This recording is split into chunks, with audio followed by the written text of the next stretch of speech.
Assalamu alaikum.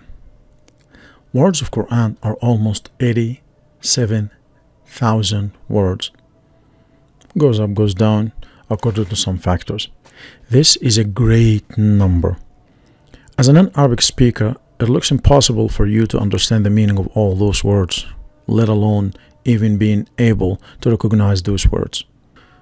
Putting into consideration a great problem for those people and also for Arabs that they care more for memorizing Quran and being able to read it and not taking care of understanding the meaning of the words of Quran because of the great massive number of the words of Quran. Allah subhanahu wa ta'ala has made Quran easy for people to understand, but if they take it correctly. I feel that even if you are Arab or non-Arabic speakers, if you just take care of reading and memorizing Quran, that is, although it's good, but it's on the edge of danger. Because whenever you're asked from anyone about the meaning of one ayah that you've been reading, you cannot give the meaning. So you're not helping Islam, neither are you helping importance of Quran, the value of Quran.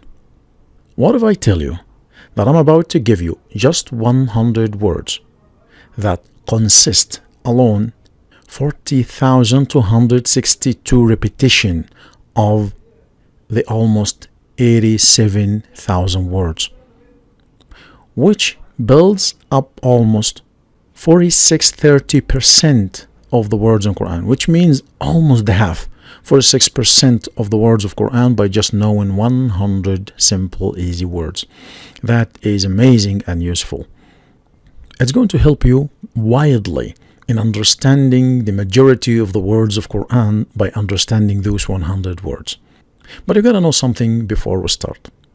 Unlike English, which has 9 or sometimes 8 parts of speech according to the book, Arabic has only 3 parts of speech.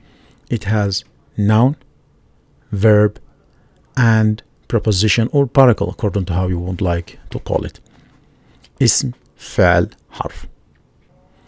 In this Quran statistic, we're going to deal with a word, regardless what part of speech is it. So we are not going to take care of this word is ism or fa'al or harf. Whatever is going to control us is just one factor, the repetition of the word in Quran. How many times this word was repeated. This is the only factor we're going to put into consideration. In Arabic, there is something called the Arabic root of the word. We're not going to deal with that now because it is very hard. The Arabic root of the word gives you 3 letters. This is the base form of the stem of all the words in Arabic, whether they were ism or fa'al.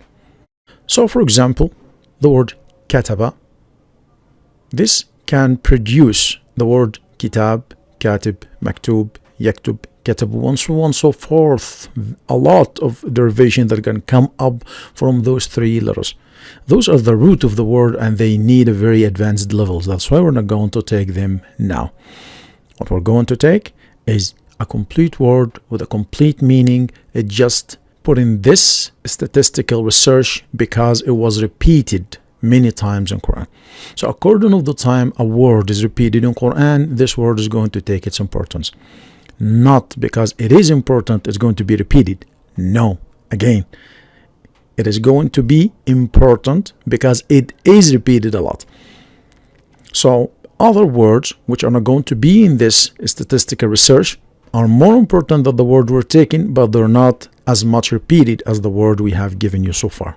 In Quran statistic, in this research, the word is going to be counted by its shape, not by its meaning.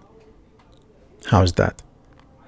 I mean, a word like Allah, Allah subhanahu wa ta'ala, Allah, the word Allahu, Allah, Allahi, they are the same. They give the same meaning. They give every aspect of the word. The only difference between those 3 words is the position of the sentence. Sometimes it's marfu', sometimes it's mansub, sometimes it's majroor, but the meaning is the same. It doesn't change. So as long as there is no suffixes, there is no prefixes, this word is going to be accepted. But we're not going to take the word Allah when it has lam at the beginning, so it's going to be lillah. It's not going to be counted. It's going to be a separate word.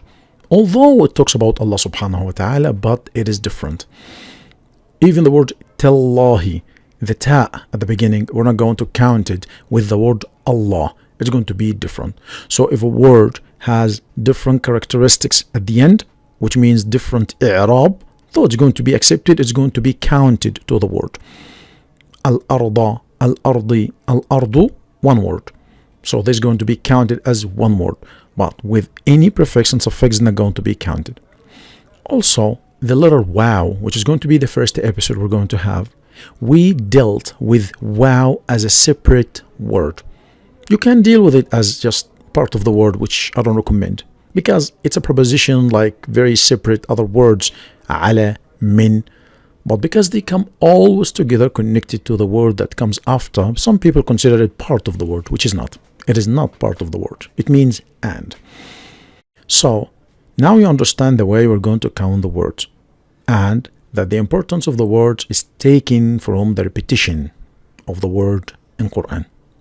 Okay, are those words that we have given in this research very important in Quran and Arabic? To be honest, there is details needs to be said. In Quran, yes, they are extremely important. They're going to make you understand Quran easily because you're going to see them a lot of time in almost every, I'm not going to say page, almost every 2-3 lines you're going to see them. So they are very useful. Are they useful in Arabic? If you're talking about formal Arabic, most of them, yes. If you're talking about conversational Arabic, no. Because Arabic and Quran is just one. Quran has only one language. But spoken Arabic is different. It depends on the country, depends on the people that are speaking the language. So some people speak in very different dialects. Very, very much differences. So we're going to say whenever we have a word, how important it is in Arabic and conversational language along with Quran. But in Quran, they are all important. For example, the word ulaika. This word has been repeated in Quran a lot, but no one used this word in normal speech, in conversational language in the streets. But it is somehow used in formal Arabic, but not as much as it's used in Quran. Quran is the higher level of language ever. Higher level. The words used in Quran, not necessarily to be used in normal life. And the word used in normal life, not necessarily to be used in Quran. Okay, you have to know that beforehand. There will be a PDF file that summarizes all the lessons we're going to give in this series, with a good explanation to the repetition of the word and the percentage of this repetition according to Quran, and the importance of every word with its suffixes and prefixes, and their meanings, and some exercises of how to use the word and even how to write it down in order to be very familiar with those words and to be accurate in using them. This file is going to be less than $10. It's optional for you to order. Just contact me on my email. I'm going to send you this file. Also, very soon, inshallah, by the help of Allah subhanahu wa ta'ala, there are going to be other statistical researches about Quran for names and nouns, especially proper nouns, for tools, prepositions, even letters. And the king of all researches is going to be the statistical research about roots and verbs. This is the hardest, the most important, and the most useful one. I'm working on finish it soon, inshallah, Rabbil Alameen. And it's going to be for the advanced levels. Finally, since you're going to have this research and going to start learning it, we suppose that you already know how to read Arabic simply. So if you don't know how to read Arabic simply, there is a link here is going to take you to a very simple compressed course to teach you the basics of reading Arabic, because without reading Arabic here, things may not be very familiar for you. I hope you like it, and I hope it's useful, and I hope that Allah subhanahu wa ta'ala would reward me. Take care of yourselves. Assalamu alaikum.